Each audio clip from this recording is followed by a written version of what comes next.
喉咙中心有定义的人，就像是能使用全伺服器广播发言的功能，空白开放的人就无法使用，因此容易觉得自己说的话不被听见，也不被别人在意。大家好，我是东轩，我是一名国际人类图学校 IHDS 认证的人类图分析师。这支影片我想用玩游戏的概念来介绍人类图9大中心中的喉咙中心。喉咙中心位于整张图中间上方的方形，有定义的人会呈现棕色，未定义的人则呈现空白开放的状态。喉咙中心是人类图各种能量唯一的出口，代表话语、行为、显化事物。虽然就大方向而言，有定义的人能够用相对稳定的方式来表达自己的意见，而未定义的人则常觉得自己的话语不被听见，并容易害怕沉默。但同样的，有定义或开放代表的只是运作的机制不同，没有绝对的好或者坏。以线上游戏来比喻的话，我觉得喉咙中心有定义的人，就像是能在游戏中使用全伺服器广播发言的功能，无论是要找队友一起破关解副本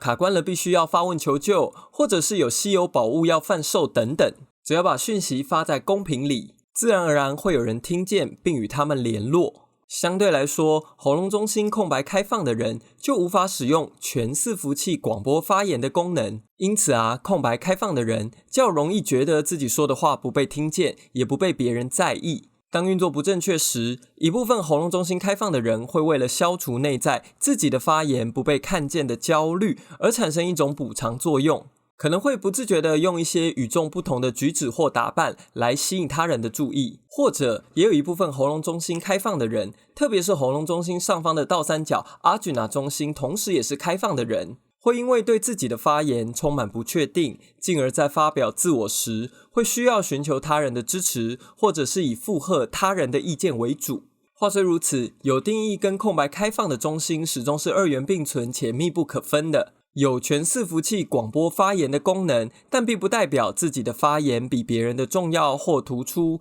也不能保证发送出去后一定有人会回复。相反的，当有定义的喉咙中心运作不正确时，容易有霸占发语权的倾向，滔滔不绝地说出空泛的言论，如同在游戏公屏中持续有海量的讯息不断洗版一样。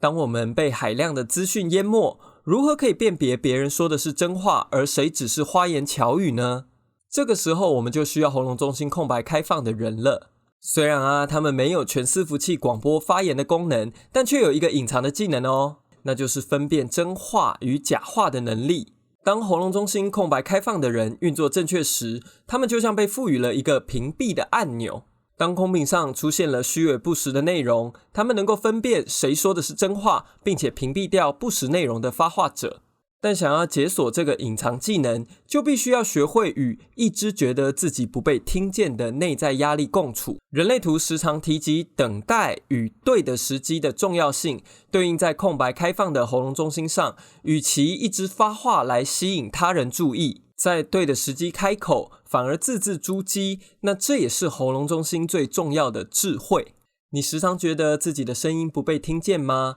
你害怕沉默吗？喉咙中心总共有11个闸门，有超过70%的人喉咙中心都是有定义的，这也让少数30%喉咙中心空白开放的人经常会处于一种被迫要做点什么或说些什么的压力之中。空白的中心能量都是0或者无限大，这一切取决于你是否相信自己的内在权威。比起急着去抢话，当对的时机来临，发言权先交到你身上，是他人反过来想要从你身上获取意见时，你话语的影响力将会极度巨大。美国知名节目主持人欧普拉就是一名喉咙中心空白开放的人。你很难想象如此知名的主持人居然也有可能会害怕沉默。然而这就是人类图神奇的地方，当你好好的成为自己，所有空白的中心都会是你的智慧所在。不要着急，不要焦虑，当对的时机来临，一定会有人听见你的声音。